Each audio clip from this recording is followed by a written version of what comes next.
Hello, math students. Here we go. Let's do a little learning. The topic we're going to cover today is I can solve equations involving x squared. So we're going to work on solving equations, which we've done many times before, but this time we're going to change it up and throw some x squareds into the mix. So let's take a look at what a problem like this would look like. We might have something like x squared equals 25. And if x squared equals 25, I know I have to keep my equation balanced with my equal sign on each side, so I'm going to go ahead and draw a line there. I know when I solve equations, I have to use the inverse operation to whatever is attached to my variable. And in this case, I have an x squared, and I know that the inverse of squaring something is taking the square root.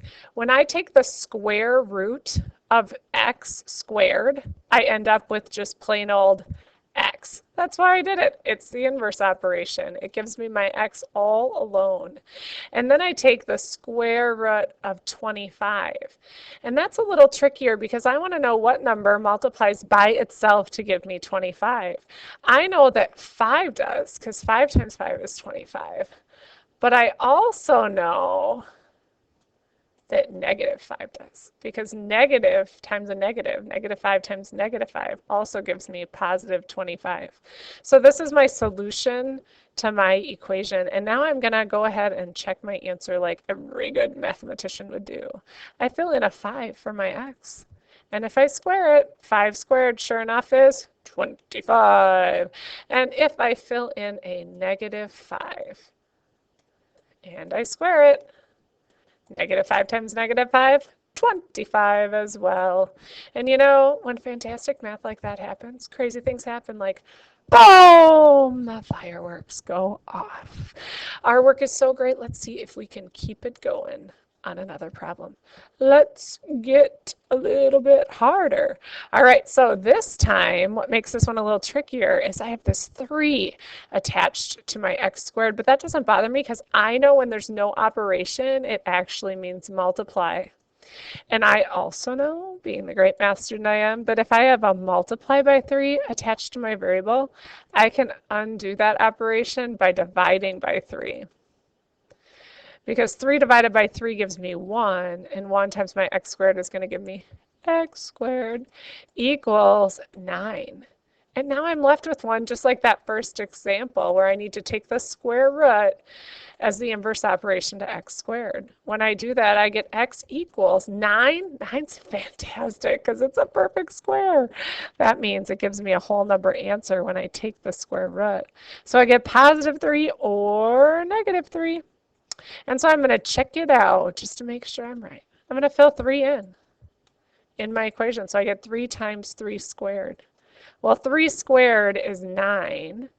And then 3 times 9 gives me 27. And if I check up, woo, that's what I wanted it to be. Awesome. Now I'm going to fill in a negative 3 for my x. If I go ahead and take negative 3 squared, negative 3 times negative 3, I still get my 9. And 3 times 9 gives me my 27. Correct. And you know what happens when fantastic math happens? Boom! The fireworks go off. Fireworks. Here we go. Last one. Let's try making it just a little bit harder because you guys are so super duper smarty McSmarts right now. So if I draw my line on my equals, I look at my x squared, I check it out, and I go, oh, look, there's a multiply by 2. No problem. And then I look and I see, well, look at this. I have something else on this side of my equals. I also have a minus 3.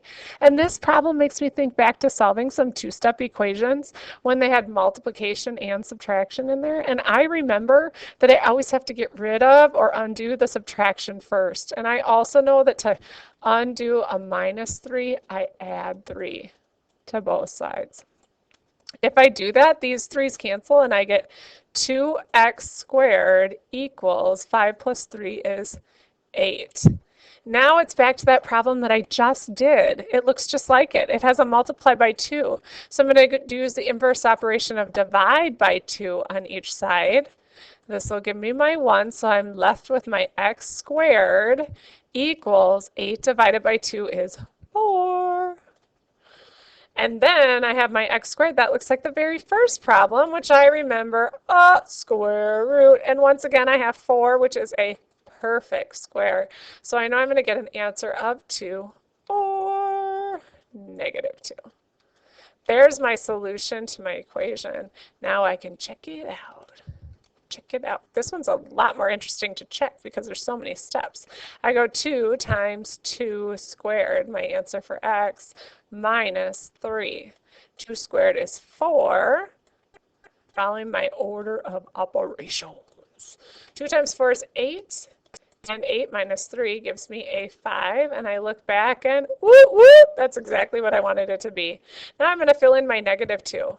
2 times -2 squared minus 3.